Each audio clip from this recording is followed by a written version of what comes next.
Welcome back to Entertainment, where I promise entertainment but just let you down. This is the second part where fighters are so cocky that they decide to lower their hands and let their opponents throw some punches at them without blocking or dodging any of them. Sometimes it works out because you intimidate the opponent, but on most occasions you end up on the ground. If you like this video, please like and subscribe down below, and also be sure to get those notifications on. And please comment if you think Canelo won any of the fights against Golovkin.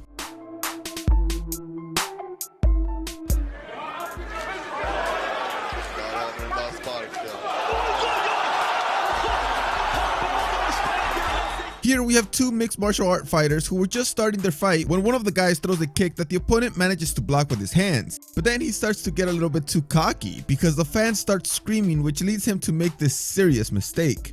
He drops his hands and tells his opponent to do it again. Well, like anyone with common sense, the black fighter throws another whipped kick and knocks him out. The one with the pink hair tried to take it back because he tried to raise his hand again to block the kick, but it was just too late. Here, the fans were the ones who let the fighter to make such a serious mistake. The referee didn't give any time to see if he recovered, he just stopped the fight immediately.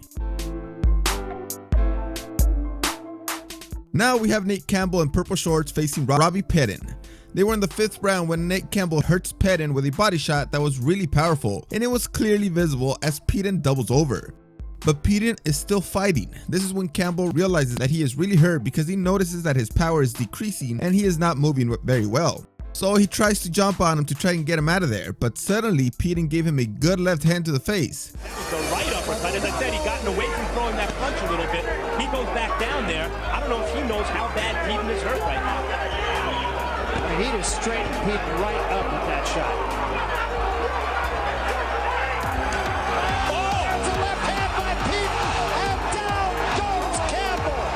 But to show that he didn't even feel it, Campbell let him hit him again. And then the obvious thing happened, because he hit him with another left hand and this time he knocked him out. Campbell seemed to have a shot at winning the fight, but decided to act cocky and paid the price. They had a rematch where Pettin won by a technical knockout in the 8th round. In the first part of the series, I told you about how the Monkey Long had done the same thing with another opponent and they had knocked him out. Well, this is that video. 他的打法呢，技术比较全面，你看拳腿、组合都有。现在武僧一龙啊！ The other fighter in this fight is Josh Pickthall, who didn't miss the opportunity and knocked him out. It took him 3 clean punches to be able to knock out Yi Long, which is still impressive for Yi to hold out that long. The first 2 blows for me seemed stronger than the third and final, but the third was placed exactly on the chin, on the so-called button, which completely knocked him out. This time we have Andy Sauer from Holland knocking out Ardalan Sheikh-al-Islami from Iran. Watching this video, it seemed that Andy in black was beating Ardalan, who just kept his hands up with a good defense, and it did not seem that the punches were actually hitting him. He even throws that smile at him, almost saying that he hasn't felt any of them. It hasn't hurt him at all, until finally Andy throws a knee to his face that lands cleanly, but to demonstrate again that he is not affected by the hit, Ardalan decides to drop his hands, and that's all Andy needs to end this fight. With 2 good right hands, the fight is over.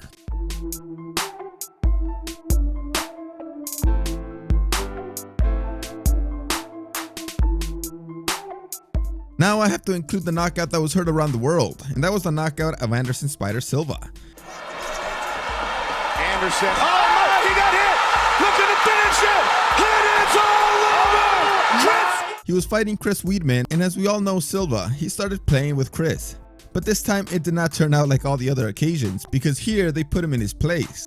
On second thought, it's not like Silva allowed himself to get beaten because he was actually trying to dodge Weidman's punches. But he did it with such little desire and with his hands all the way down that it's almost the same thing. He didn't move his feet back to get distance and his stance was very unbalanced, so he didn't have a shot to try and catch himself with his feet after he got hit. Also, that punch seemed to be kind of weak and it barely landed, but again it landed perfectly on the chin. Winky Wright and Mosley fought 2 times, and in both fights they hit each other with everything they had. The punches were powerful and clean for 24 rounds, and the 2 fights were won by Winky Wright, who is the fighter in black in the video where he drops his hands, and is the one in white in the first fight. Here again we have the fans intervening in the fight, because after Mosley's punch hits Winky in the jaw, the fans start screaming, and this is when Winky drops his hands and lets Mosley hit him again. First, Mosley hits him in the body, surely because he thinks that this is too good to be true. Right, with a straight left lead though. Double left hook by Mosley and a hard right hand on Winky's chin. And another right hand on Winky's chin. And That hurt Winky. That hurt Winky. Right in the world is right. First half of this round belongs to Shane Mosley.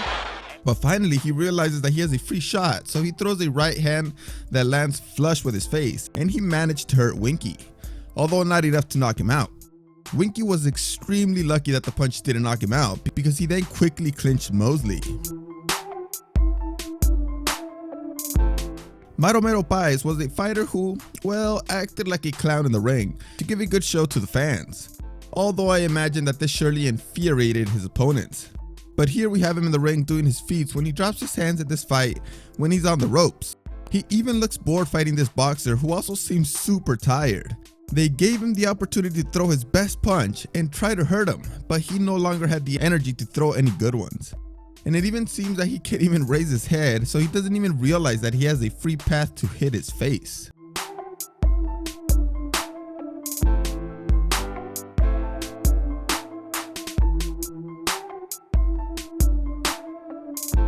If you saw the first part, you already know Ricardo Mayorga, the Nicaraguan boxer who likes to do crazy antics outside and inside the ring. Many of the things he does are to anger the opponent and thus make them lose concentration, and some of the other ones are because this is Mayorga, who is just a crazy person.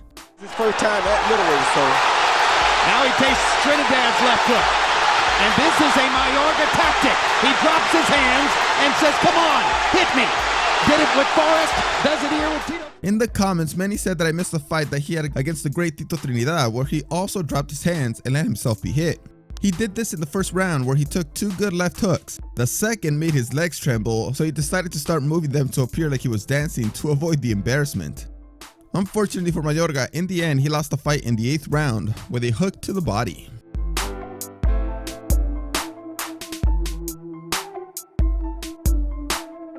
Here we have another fighter who likes to do antics in the ring, and it can work out for you if you also have talent, but this fighter doesn't have much to talk about. He does not throw punches very well, and his movements are very unbalanced.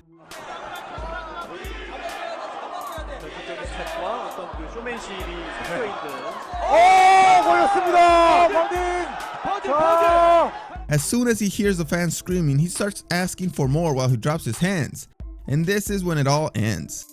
His opponent hits him with a good right hand that takes him to the ground, and he rushes over to end the fight. Doing this thing leads you to get famous faster and grow your career, but that only works if you actually win your fights.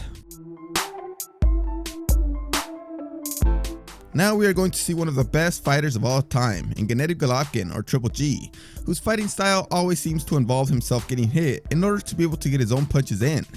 And until now, it has worked for him because he has a very good chin and can take many hits. In this fight against Dominic Wade, Golovkin lowered his hands completely in the 2nd round and let Wade hit him and didn't even try to return any punches. He just let him hit him, even telling him to hit him some more. That body shot. Golovkin missing with the right hand. That might have finished it if he had landed it. And now Gennady seems to go into that thing, Roy, where This is the Willie Monroe thing. yeah, he kind of lets the guy hit him a little bit. show him that he can't hurt him, and that he disregards anything to do with punching power when it comes to the opponent. Imagine seeing your opponent doing that, and then you hit him with everything, and he continues to let you hit him with a smile. It must be scary to see that in the ring. Poor Wade had no chance of winning the fight after that, so Golovkin ends the fight that same round. Just look at what Golovkin can do. In this video, he is hit with a great shot, and he takes the hit like if nothing had happened, and still gets his own punch in and knocks out the opponent. That is just incredible. What can you do if this happens? Nothing. And if you're not Golovkin, do not lower your hands because it will not work for you. It's better to have a good defense and survive than to look like a clown after you get knocked out for not defending yourself because you were too cocky. Thanks for watching this video. See you next time.